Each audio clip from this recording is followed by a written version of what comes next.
Hi everyone. Am I visible? Am I audible?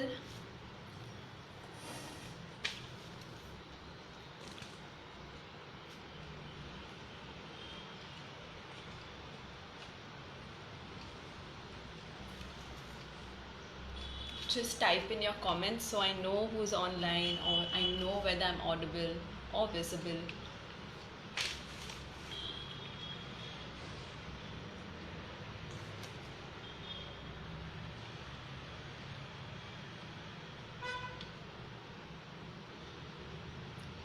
We are just 2 minutes away from 5:30, so I will begin at sharp 5:30.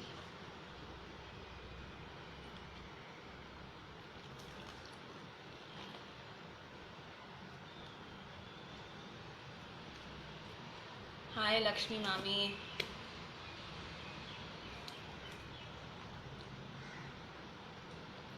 All the way from Freetown, so this is truly global.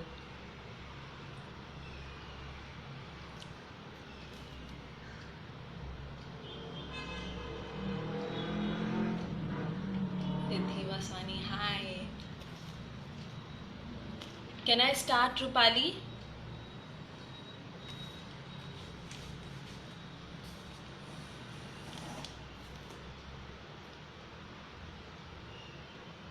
Hi, Nina.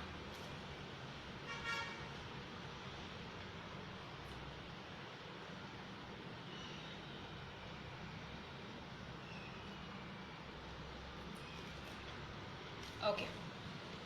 5:30.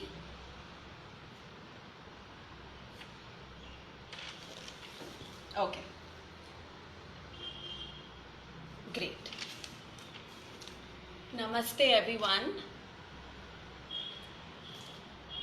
Before I start, let me thank Rupali and the SSGN team for giving me an opportunity to conduct this session. I think it's a great initiative to get all the Sindhi women across the globe together on a common platform. We are truly moving towards empowerment. So, before I start, I would just like to I would like us to center our energies, because most often our energies are very dissipated everywhere. So I would like for us to just chant the Om mantra 3 times and center our energies. So sit in a simple cross-legged position, hands in Dhyana Mudra, the tip of your index finger touching the tip of your thumb. Gently place it on your knees and close your eyes. The Om mantra consists of 3 syllables: A, U and M. Try to make your M longer.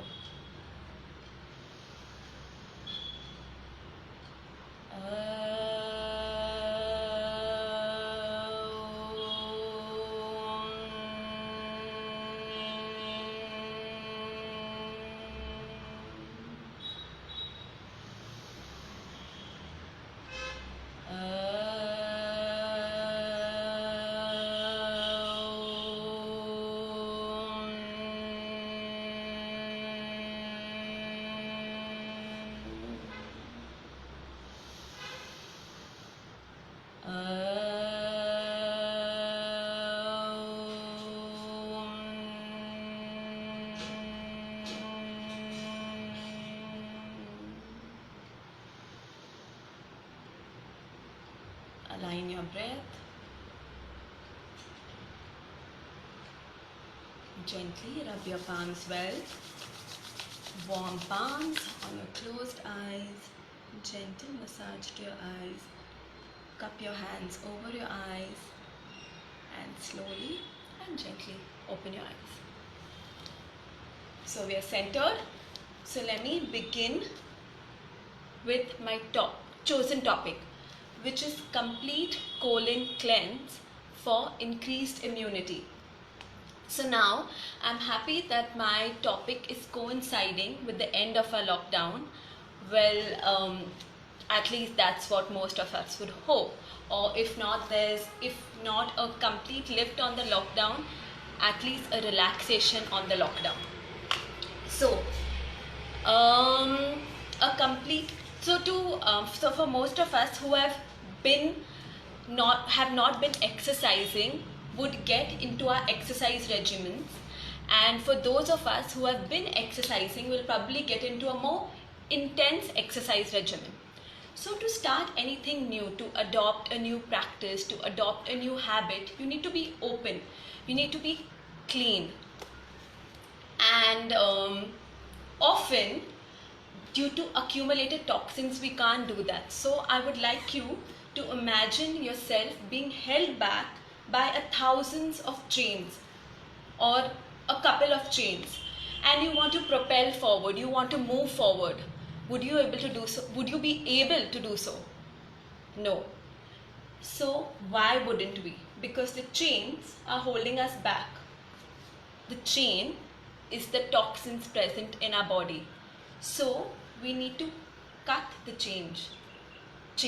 We need to cleanse our toxins. So I'm going to be showing you a few yogic practices to ensure just that. If you've heard, the toxins can be emotional, mental, physical.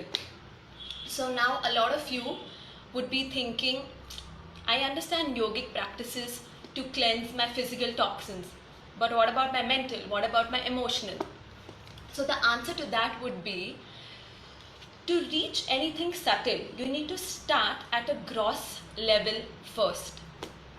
So by what do I mean by that? Let me elaborate a little bit. Many of you would have heard a lot of nutritionists and wellness coaches say,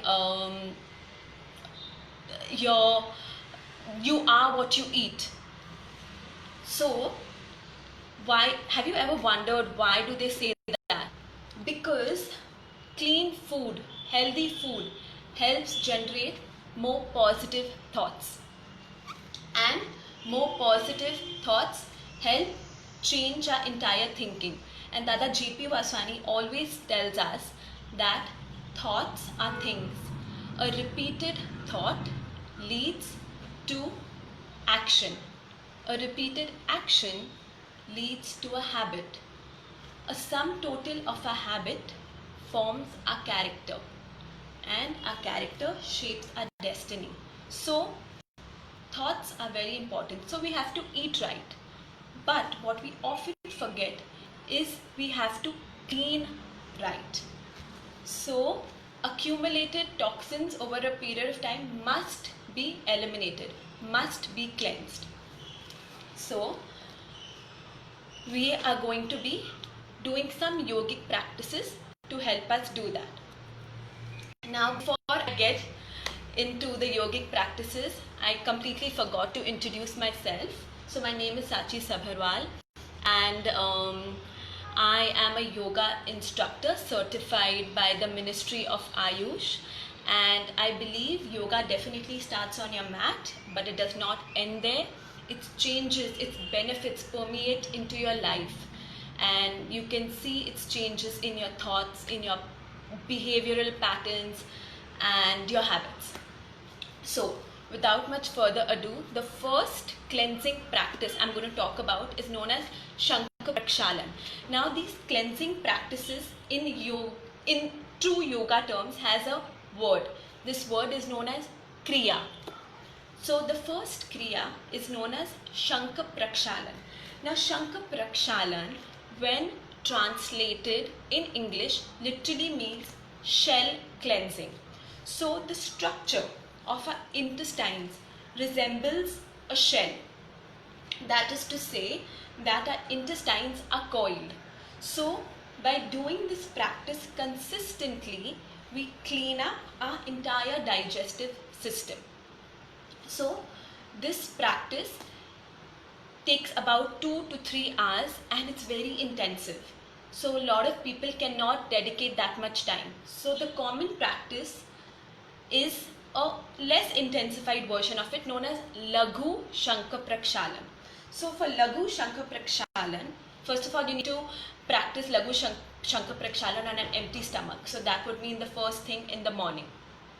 What you would also need is you would need around 5 liters of warm water, to which the lime juice of 2 lemons should be added. Along with that, 3 to 4 teaspoons of salt. So this becomes your saline water. So you must have 2 glasses of this saline water, okay? After which I'm going to be showing you a set of 6 exercises which I'm going to demonstrate to you now. Okay, so the first exercise is known as Tadasana. So come to the center of your mat, join your feet, join your big toe, join your ankles, pull your kneecaps up, make sure your pelvis is tight, lift your chest, roll your shoulders back, make sure your back is erect. Lift your hands from the side, interlock your fingers and stretch your palm upwards. Now focus your gaze at a single point. Inhale and raise your heels up. Exhale and down. Inhale and up. Exhale and down. Inhale and up. And focusing your gaze at a single point. Hold for 5, 4, 3, 2 and 1. Down and release your hands. So this is known as Tadasana. Now the second exercise is known as Triyaka Tadasana. Now in Triyaka Tadasana, you take hip width distance between your feet. Now one important instruction in Triyaka Tadasana is you keep your toes in and your heels out. By that I do not mean this. What I do mean is your inner border of the foot should be parallel to the outer border of your foot. Okay? Because your direction of the feet directly decides the position of your knee, and the positioning of your knee directly affects your lower back. And I can't even begin to tell you what significance the lower back plays in a woman's life because of her conceiving, her pregnancy, etc. etc. So stand with your knees facing forward. Hands up from the side. Interlock your fingers and press. Push your palms up towards the ceiling. Now inhale. Push your left hip joint in and bend towards your left. Often we tend to do this. We tend to lean forward. That would be incorrect. Push your upper shoulder back and stretch. Up and stretch. Those of you who have neck problems or have shoulder problems, do it with one hand. That's absolutely fine. For the rest of you, stretch. Up. Stretch. Up.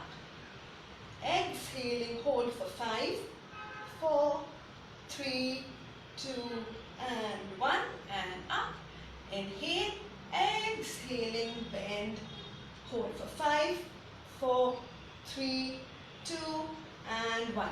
It's very important to breathe during the whole asanas. Otherwise you can get muscle pulls or spasms, and we don't want you to end up with that. Okay, so this is known as Triyaka Tadasana. Now we'll go to the third, which is known as Kati Chakra Asana. So now you will increase the distance between your feet. Remember, toes in, heels out. Your knees should be facing forward. Raise your hands at shoulder level. Make sure your shoulders are in a straight line. Make sure they're not up and down, in a straight line. Now inhale, exhaling, twist to your right. Twist. One hand is on your shoulder, the other hand is wound around your waist. Inhaling straight, exhaling and twist. Inhaling straight, exhaling twist. Inhaling straight, exhaling twist. And hold for 5, 4, 3, 2, 1. Make sure you're not shifting your feet and your knee position. Inhaling straight and twist. 5, 4, 3, 2 and 1. And release. Now a lot of y'all are thinking, God, how are these simple exercises going to clear my entire colon? Well, the saline water which we just consumed, 2 glasses of it, it reaches each part of your intestines and pulls out the toxin and expels it through your rectum, your excretory system. Okay. The third asana is known as Triyaka Bhujang asana. So for that, you would have to lie down on your back. I hope I'm visible. Yeah. Lie down on your back, on your stomach. Palms next to your chest. Elbows facing the ceiling. Am I visible?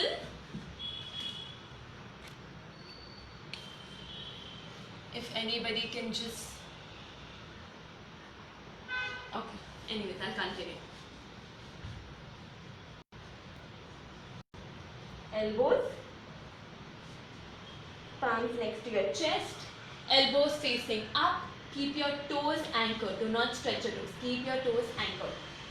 Forehead touching the ground. Inhaling, lift your head, lift your shoulders, lift your chest till you don't straighten your elbows. Now, bend your left elbow to look over your right shoulder to your right foot. Inhaling straight, exhaling, bend your right elbow to look over your left shoulder to your left foot. Inhaling, change. Inhale and change. And hold for 5, 4, 3, 2, and 1. Straight and change. Hold for 5, 4, 3, 2, and 1. This was Triyaka Bhujang asana. Now, the fourth asana, the name will please all you ladies. So the name of this asana is Udhar Akarshan. So what is the meaning of this? Udhar means abdomen, your waist, and Akarshan means attractive. So an attractive waist. So if you practice Shankha Prakshalan regularly, all you ladies are going to get a slim, attractive waist. So for this, you need to come in a deep squatting position. For those of you who have knee pain, you can sit on your buttocks in the same position. Those of you who have severe knee pain, you all will not do these last 2 asanas. What you all will do instead is go towards any wall, keep distance between your feet and the wall, arms stretched out, fingers interlocked, and I just want you to go up and down, squat, up and down. You can do this for about 10 times, but do not do the last 2 asanas, those with severe knee pain. The rest of your deep squat, hands on your knees. Now push your right knee towards your left ankle. Make sure your left upper thigh is pressing against your abdomen. Press. Look over your left. Now get your right knee. Get your left knee towards your right ankle and press. And look. Do this 5 times each side. Change. And hold for 5, 4, 3, 2, 1. And hold for 5, 4, 3, 2, and 1. So we are done with Udhar Akarshan. This was the second last. Now we are going to go for the last and the best. And the last is Kakapal, the crow walk. Okay. So for the crow walk, you need to be in a deep squat, hands behind your head, and just walk. So simple. But the key instruction to a crow walk is, a lot of people tend to do this. They lift their heels. That would be incorrect. What you need to do is you need to keep your heels rested on the mat. So while one heel is getting lifted in order to move forward, you will keep one heel rested on the mat. So that would mean this. 1, 2, 3, 4. and not this. Okay, and then you just come back. Okay, you can do this for about 3 times. Okay, so that's Kakapad. So we started off with Tadasana, the second was Triyaka Tadasana, the third was Kati Chakra Asana, fourth was Triyaka Bhujang Asana, fifth was the Udhar Akarshan, the attractive waist asana, and the sixth was the Kakapad. So with this, we finish the 6th set of exercises. So the next step is you will do one more set of these exercises, after which you will have 2 more glasses of your saline water. You do not have to gulp it down. We don't want to vomit it out. We want to have it sip by sip. So you will have your 2 glasses of saline water again, after which you will do 2 more sets, and then finally you will have your last 2 glasses of saline water, after which you will do your 2 final sets. So all in all, you have done 6 sets of the exercises and you have consumed 6 glasses of this saline water. Okay, so this is the Shankar Prakshalan. Now the contraindications means for those people who should not do this practice. Women in their periods will not do this asana, will not do this practice, this kriya. And for those of you who have high blood pressure, you all will add less salt to the water. Okay. Now proceeding forward is something known as twists. Twisting asanas, okay, or twisting postures. Now for a lot of people who have been practicing yoga since a long time, they think, oh, twists, so easy. It's not going to clean my system, but I would like you to imagine your abdominal muscles, your intestinal tracts as a towel. A towel soaked in dirty, toxic water, and you have to clean the towel. What would you do? You would wring the towel, correct? The more you wring it, the more the toxins are squeezed out. You squeeze more amount of toxins. Now, the towel is your abdominal muscles, your intestines. And the more you squeeze, the more you twist, the deeply you twist, you're expelling out your toxins. So twists is a great form of cleansing your system. But a lot of people think when we tell them they have to twist, they do this. They just twist their neck. That would be a very shallow method of twisting. The deep method of twisting is this. Let me just show you. You twist from your abdomen right up to your head. You will just see how. So, I twist my lower abdomen first. Then I twist my upper abdomen. Then I twist my chest. Then I twist my shoulders. And finally, I twist my neck, which leads me to twist my head. So you see how I'm twisting? I'm deeply twisting instead of just this. So that's what twisting does. So the first twist I'm going to talk to you all about is known as Bharadwaj Asana. Now a lot of these asanas have derived their names from our ancient rishis and munis, and they obtained this knowledge of yoga by the first yogi himself, Adi Yogi, Lord Shiva. Okay, so this is ancient old wisdom. So the first is known as Bharadwaj Asana. So for Bharadwaj Asana, you first sit in Dandasana. Okay, your feet stretched out, your toes should be pointing towards you. Now often when we sit in Dandasana, we tend to hunch. So in order to correct that, place your hands next to your buttocks in a cup shape. Pressing your fingertips, lift your chest and roll your shoulders back. Instantly your back becomes erect. Okay? Then you bend your knees and take it to your left. Now you have to place your feet in such a way that your upper ankle should rest on the lower inner arch. It would look like this, if you can see. Okay? Take it to your left. Inhaling, lift your left hand up.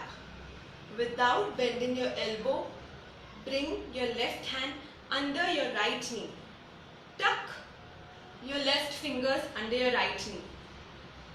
Now, wind your right hand around your waist and hold your left upper arm.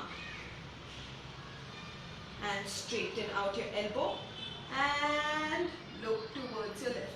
Now twist, begin your twist. Twist your abdomen, your chest, your shoulders, your neck, and finally your head, and hold for 5, 4, 3, 2, 1.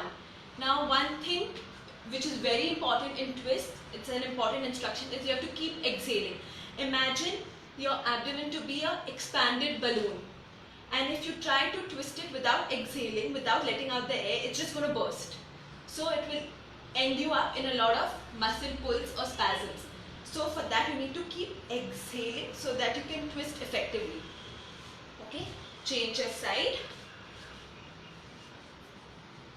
Upper ankle is rested on the lower inner arch. Inhaling, raise your right hand up. Place your right hand without bending your elbow underneath your left knee. Clasp your left palm to your right upper arm and twist. 5, 4, look over your right shoulder. 3, 2, and 1. And release. Phew. So, Bharadwaj Asana. Now the next is known as Marich Asana. Now Marich Asana has 2 parts to it. The first part, Marich Asana 1, is done like this. So again sit in Dandasana, hands next to your buttocks, lift your chest, roll your shoulders back. Now bend your right and get your right heel close to your hip. Inhaling, raise your right hand up. Now bring your right elbow in front of your right knee. In front of your right knee. Push your right knee with your right elbow. Now wind your right hand around your knee. Clasp your right hand with your left palm and back. Straight. Keep your toes pointed towards you of the other foot. Back straight, lift your chest and begin your twist.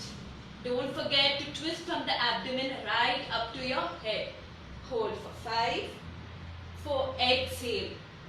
3, 2, and 1. Release. Now it's important to get out of the asana as smoothly as you get into the asana. Bend your left knee, get it close to your hip. Inhaling, raise your left hand up. Get your left elbow in front of your left knee. Push your knee with your elbow. Wind it. Clasp your left palm with your right hand and twist. Keep the other foot active by keeping the toes pointed towards you.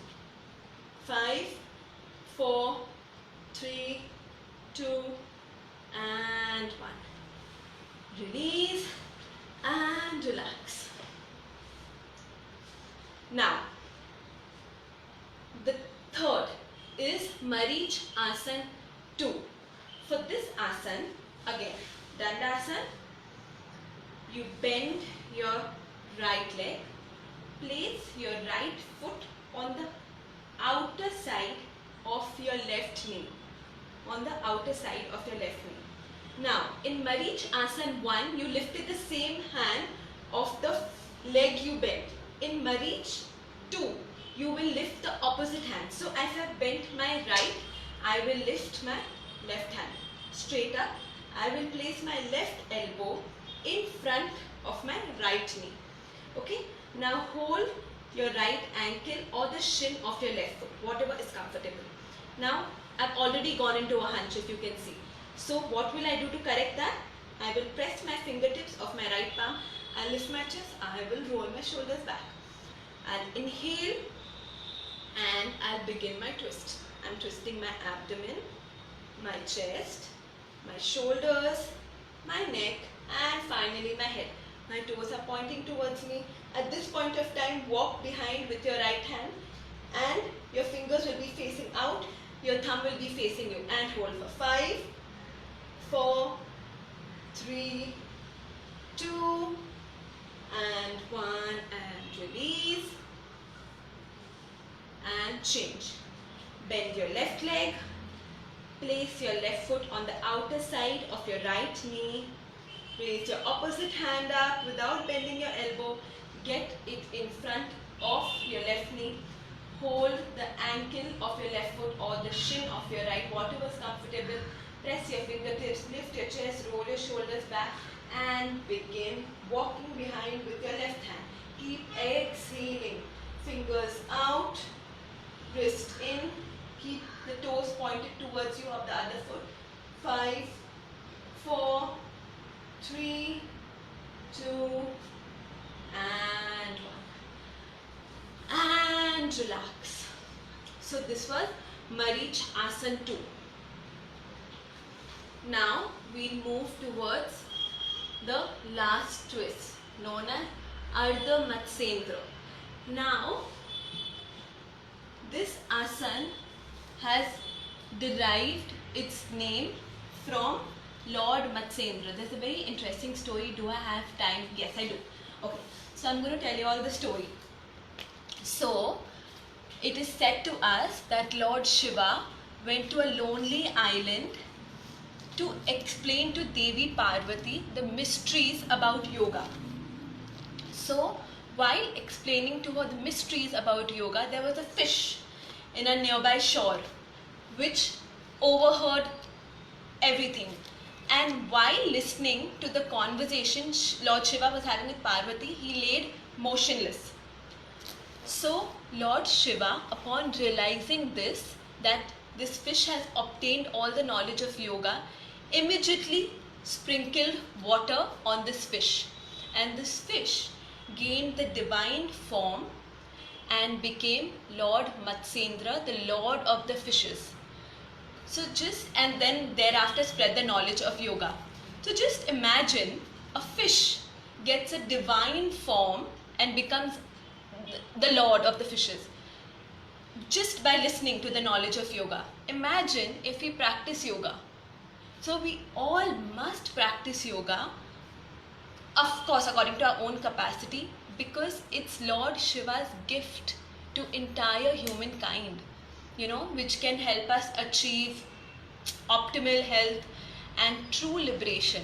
So we must practice yoga, and it's India's ancient treasure. So we'll go on to the asana. I can keep on talking about yoga and the stories behind it. Okay. So sit in Dandasana, again pressing your fingertips, lift your chest, roll your shoulders back.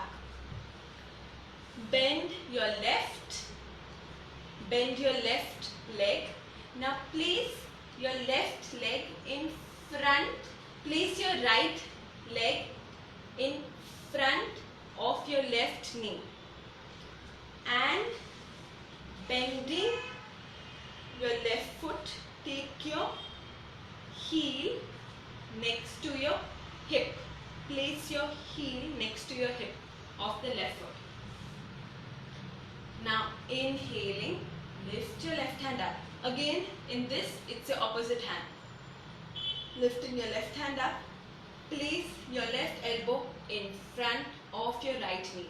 Now hold your right ankle or the knee of your left leg, whatever is comfortable.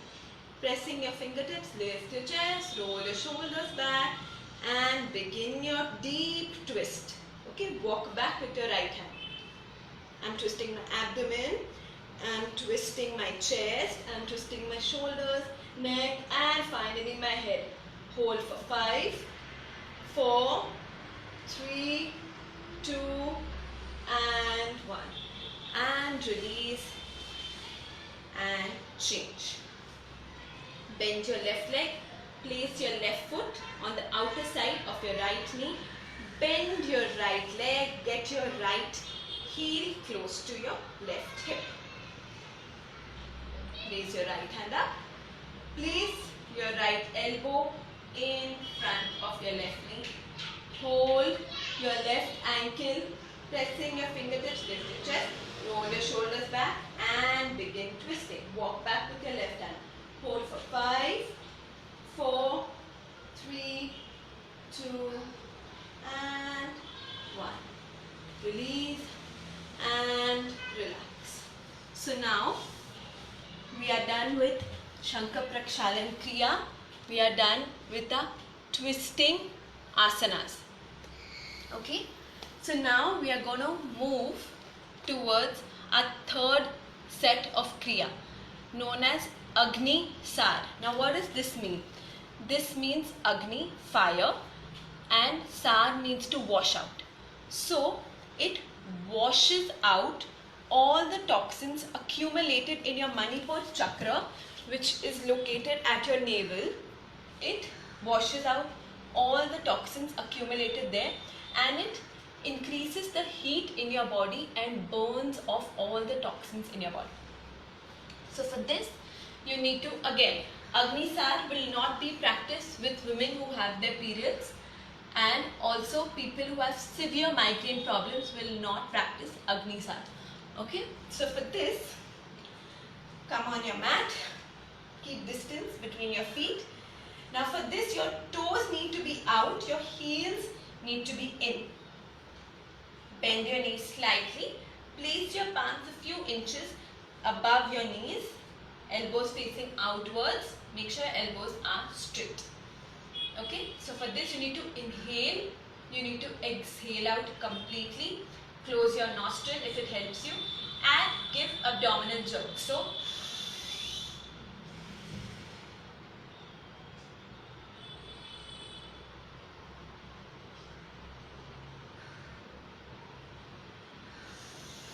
when you want to inhale, come up first and then inhale. Don't inhale and come up. So the ideal number of jerks you should be giving in Agni Sar Kriya is 30. And you're supposed to do this Agni Sar, you're supposed to do 3 sets of Agni Sar. So 3 into 3, it makes it 90 abdominal jerks. Of course, this is for advanced practitioners. If you're a beginner in yoga, you start off with 10. If you're an intermediate practitioner, you can probably do 20, and advanced can go to 30 or even above. Yeah, so you have to just inhale, exhale out completely, and give your abdominal jerks. So that's the Agni Sar Kriya. Now, the second Kriya, I'm sure all of y'all would have heard this name so many times that I feel nowadays it's like misused. But anyways, this Kriya is known as Kapal Bhati, and I know a lot of you think, oh, but that's a pranayam. It's often mistaken to be a pranayam because it's actually a Kriya, and it's one of the most powerful Kriyas because what it does, it expels out all the toxins from your body by eliminating the stagnant carbon dioxide stuck in the lowermost part of your lungs. So the day and age makes us breathe in a very shallow manner. We do not reach the lowermost part of our lungs. So what does Kapal Bhati do? It pumps out all the toxins from the lowermost part of your lungs, and it cleanses your Prana Shakti, the vital life force which is flowing in your body.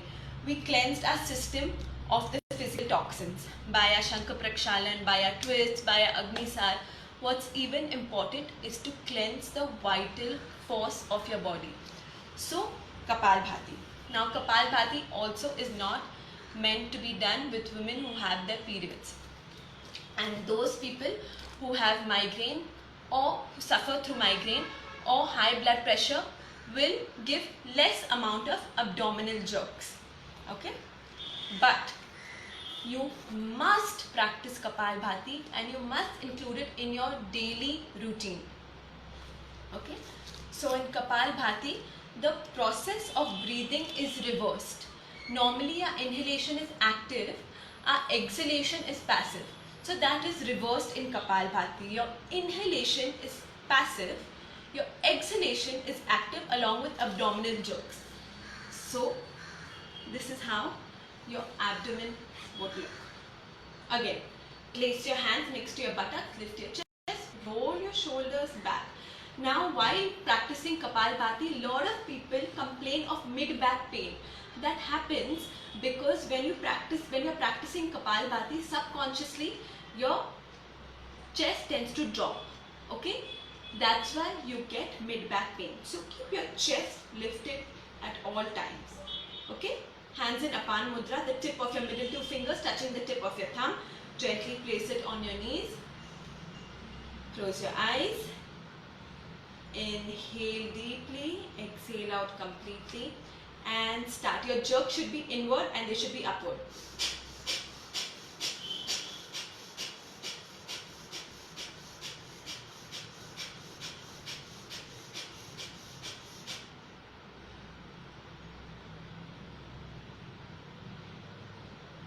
And then again you can do another round.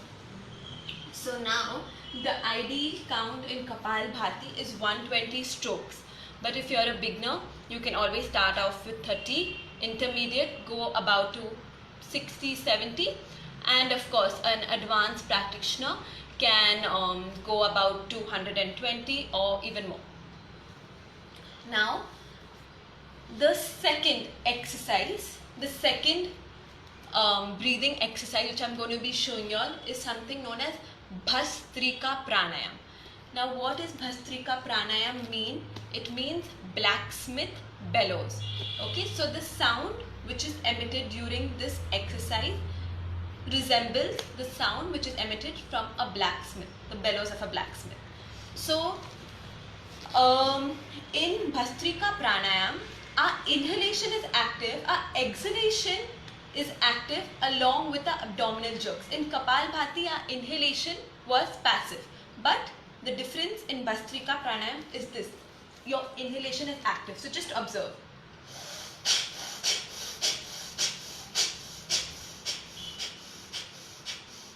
Your inhalation is active as well. Okay. Again, Bhastrika Pranayam is not meant to be done with women who have their periods. Okay. So sit in a comfortable posture. Again, hands in Apan Mudra. Inhale deeply, exhale out completely, and start your practice.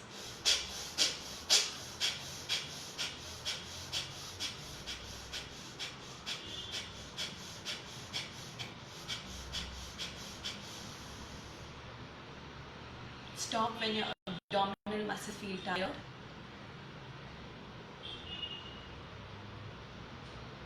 And relax. So, Bhastrika Pranayam, an advanced practitioner can give about 50 strokes, intermediate about 30, and beginner about 20. Okay, so that's Bhastrika Pranayam. Now, what are the advantages of Bhastrika Pranayam? Is that it flushes out the toxins from your respiratory tract and it cures any illness in the respiratory tract. So it's very significant to practice Bhastrika during this pandemic period because it will immediately flush out the toxins in your respiratory tract. Okay, so the last Kriya, the last Pranayam is known as Ujjayi Pranayam. Now, how is Ujjayi supposed to be done? You partially close your glottis, okay, and you inhale and exhale.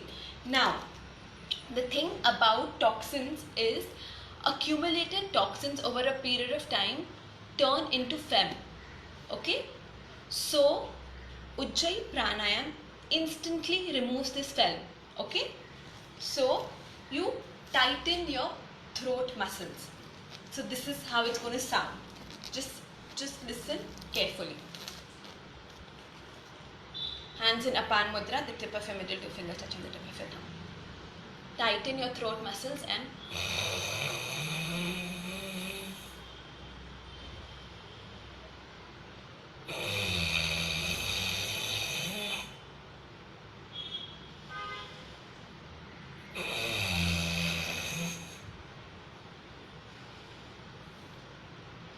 So if you instantly want to remove out your film, means you're doing Ujjayi Pranayam in the right manner.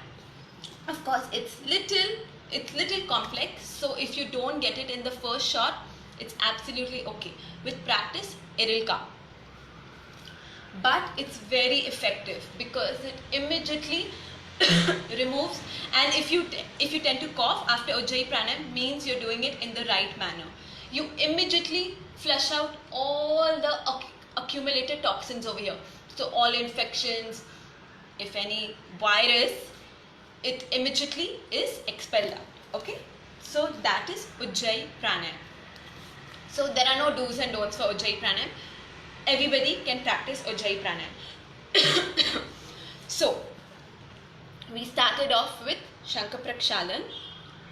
We went to our twists. After our twists, Agnisar. After Agnisar, your Kapalbhati. After Kapalbhati, Bhastrika Pranayam. And then last is the Ujjayi Pranayam. So this completes our deep cleansing to our entire system. Now after this, you're supposed to rest in Shavasana for a period of 30 minutes. Relax your whole body. Do not plan any heavy activity for the rest of the day. Preferably, ideally you should have mung dal khichdi with lots of ghee. Why? Because during the Shankha Prakshalan, the 6 glasses of the saline water which you consume, the lime tends to make our digestive tracts very dry. So we need to lubricate them. So you have your mung dal khichdi with lots of ghee in it. Okay, and this whole deep cleansing routine which I showed you all will be very effective in expelling out any infection or any virus you all may have contracted unknowingly. So it's of prime importance to get on your mat and do this routine. If you all haven't followed anything, or if there's been any asana which you all have not understood, or any kriya which is confusing to you all, I'll be more than happy to clear your doubts and to answer your queries. You can personally DM me. My Instagram handle and my Facebook page is by the name of Sachi Sabharwal. I would be more than willing to help. And for any yoga related query, for all age group, even for kids, I would be very happy to help you and answer your questions. So that brings us to the end of our deep cleansing routine.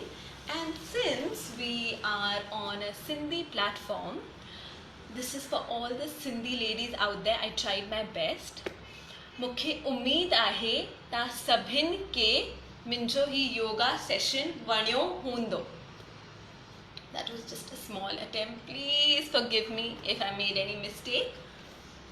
And we'll just close with a small prayer. Okay, sit in a simple cross-legged position. Hands in a namaste in front of your heart center. Inhale deeply. Asato ma satkamaya tamaso ma jyotirgamaya mrityorma amritam gamaya.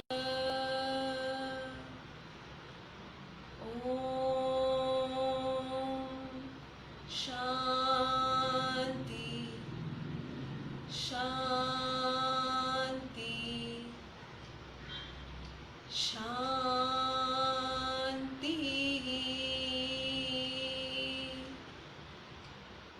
Namaste, and thank you all for your valuable time. Thank you.